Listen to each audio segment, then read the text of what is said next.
چین نے معاشی بحران سے نمٹنے کے لیے پاکستان کی جانب سے عالمی مالیاتی فنڈ کو بھیجے جانے والی درخواست کی توثیق کر دی ہے۔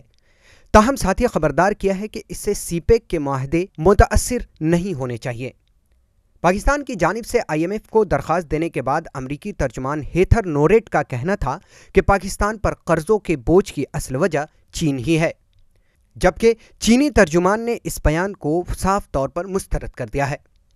انہوں نے مزید کہا ہے کہ آئی ایم ایف کے رکن ہونے کی حیثیت سے ہم پاکستان کے فیصلے کا خیر مقدم کرتے ہیں، تاہم اس سے چین پاکستان کے درمیان آپسی تعاون متاثر نہیں ہونا چاہیے۔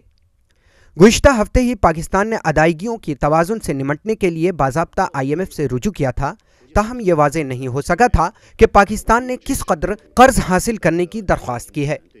پاکستان کے وزیر اعظم عمران خان نے ایک موقع پر کہا تھا کہ معاشی بحران سے نکلنے کے لیے اسے 12 ارب ڈالر کی ضرورت ہے۔